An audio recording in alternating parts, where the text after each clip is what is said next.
Bien, qué bueno que siguen con nosotros aquí en Panorámico. Estamos hablando de esta ola democrática que se ha suscitado en Oriente Medio, en el norte de África, en países como Túnez, Egipto, empezando también con Irak en el 2003. Y bueno, es el turno de hablar de Libia. Y sigue con nosotros el doctor Carlos Cerda hablándonos y compartiéndonos su experiencia y su conocimiento acerca del tema.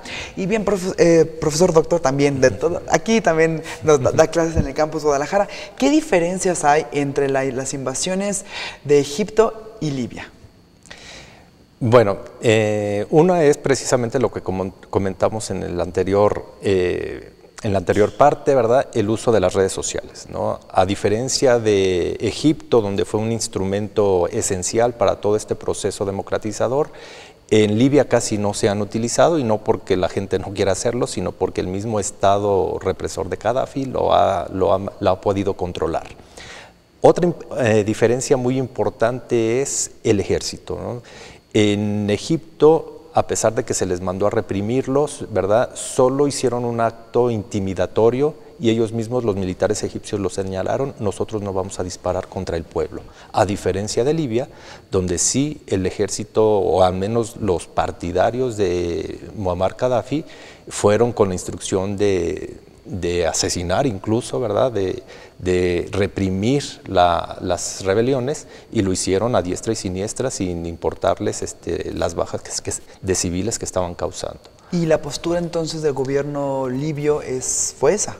Así es, ¿verdad? De no diálogo, de tratar de reprimir las manifestaciones que se estaban dando en Libia. A través de la violencia.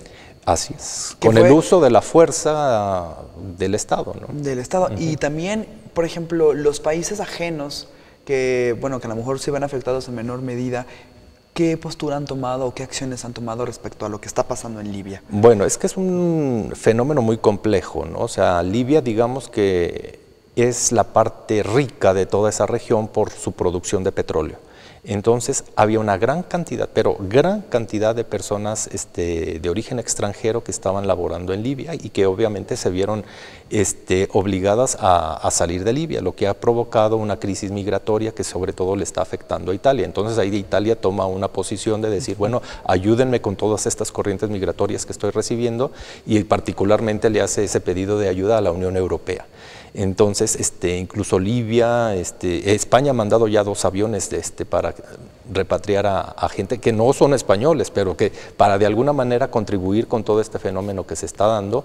Los 2 países vecinos de Libia son, por un lado, Egipto, y por el otro lado Túnez, ¿no? Que son precisamente los países que han tenido en este momento un cambio de régimen, que los nuevos gobiernos no terminan de estabilizarse, de tomar el control completamente, y pues ya tienen este problema migratorio, ¿no? Otro problema, otra consecuencia, pues fue el aumento del petróleo, ¿no? O sea, siendo Libia uno de los grandes productores o de los grandes países productores de petróleo, y ante el cese de la producción debido a este conflicto, pues inmediatamente el precio del petróleo se incrementó a nivel internacional, y desde luego que esa es una consecuencia económica muy importante, porque incluso ya en algunos países pues se han tenido que tomar ciertas medidas, además de aumentar los combustibles, ¿verdad? Pero en el caso de España, yo lo menciono, ¿verdad?, hasta se tuvo que reducir las velocidades máximas en las autopistas a fin de tratar de ahorrar combustibles, ¿verdad? Entonces, claro que se está sintiendo la consecuencia de este conflicto en otras latitudes. Claro, porque ya cuando se trata de petróleo, ya ahí a todos nos concierne, claro, ¿no? Que sí. Y además porque Libia tiene esta posición geoestratégica del petróleo, sí, ¿no? Y consecuencias sociales de racismo, de etnocentrismo.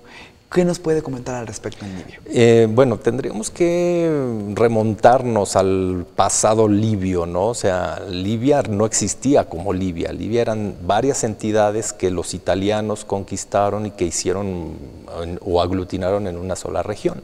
Entonces, eso ahora que es de la parte de la historia, pero se está manifestando en este conflicto, claro, porque precisamente la parte de Tripolitania, que es donde está Trípoli, la capital, de alguna manera es un un grupo o un pueblo diferente al que está en la otra parte, cuya capital es Bengasi, que es el foco, ¿verdad?, o el centro neurálgico de los rebeldes. Entonces, obviamente, la parte de Bengasi y el pueblo de Bengasi siempre se ha sentido de alguna manera olvidado o maltratado por la parte que hoy es Trípoli y sus regiones. Entonces, claro que a nivel interno, ese tipo de situaciones que tú comentas como cuestiones étnicas, ¿verdad? Pues desde luego que es una manifestación que se está viendo, que a lo mejor nosotros no nos damos cuenta, que nosotros decimos es que lo que ellos quieren es democracia, lo que ellos quieren son más derechos, pues sí, sí los quieren, pero también quieren una reivindicación del origen de sus pueblos, ¿no?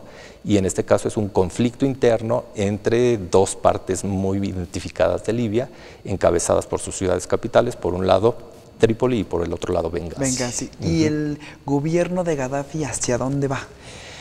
Esa es una gran pregunta, ¿verdad? Recientemente hemos visto que el hijo ya tuvo contactos con el gobierno griego en una intención de querer negociar, dialogar, dijeron ellos, no dijeron negociar, ¿verdad? Para ver cómo se puede resolucionar este conflicto. Aquí hay una situación muy delicada. Una parte de los países, específicamente Italia, dicen, bueno, hay que pedirle a Gaddafi que deje el poder y que salga al exilio, pero recordemos que hay una solicitud del Consejo de Seguridad para tratar de procesar en la Corte Penal Internacional a Muammar Gaddafi por crímenes de guerra de lesa humanidad. De hecho, ya el fiscal dijo, ya tengo documentado que sí se dieron este tipo de actos delictivos.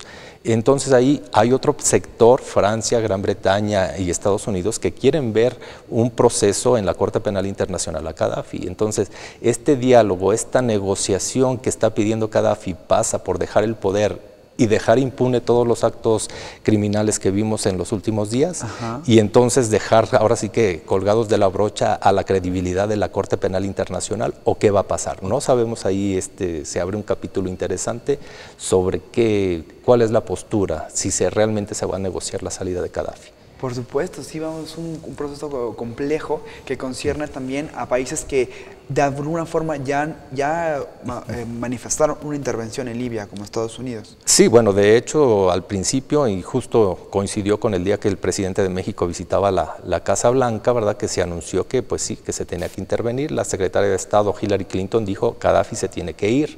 Y al principio ellos lideraron un movimiento armado, pero que finalmente en días pasados se entregó a la OTAN. Ahora el control de la intervención, que es una intervención muy, muy acotada, ¿verdad?, es por parte de la OTAN, de las fuerzas de la Organización del Tratado del Atlántico Norte. Doctor, en su perspectiva, ¿qué cree que pueda pasar?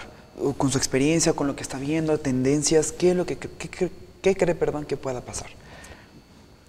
Bueno, necesitaré ahora sí que la bola de cristal, ¿no? Pero creo que como va, pues sí, la reivindicación, estas manifestaciones que se han dado no tienen marcha atrás en el caso del pueblo libio. Entonces sí tiene que haber una transición, sí tiene que haber un pacto para ver de qué manera llega la democratización a Libia. Los rebeldes han tomado mucha fuerza. De hecho, Francia ya los reconoce como una fuerza actuante, con el carácter de beligerantes. Ya tiene un representante oficial en Bengasi, ha desconocido ya por completo al gobierno de Gaddafi. Entonces, pues todo esto se tiene que componer, ¿no? Y una forma es precisamente acceder a la democratización de Libia. Que eso es como uno de los objetivos de estos movimientos en Oriente Medio. Doctor, pues muchísimas gracias por haber estado con nosotros, por habernos compartido su conocimiento, su experiencia en cuanto al tema, y pues bueno, estaremos al pendiente en las noticias, lo que va a pasar, que si se logran o no los objetivos democráticos, que esperemos que sí, y que bueno, dejamos la enseñanza también de del querer respetarse los derechos individuales y la importancia que están tomando las redes sociales como el Facebook y el Twitter. Por mi parte ha sido todo. Yo soy Luis Fernando Ávila y esto fue Panorámico, una producción del Tecnológico de Monterrey de Campus Guadalajara, que se transmite por el Sistema Jalisciense de Radio y Televisión. Yo los espero en la que sigue de Panorámico. Señores, muchas gracias. Hasta entonces.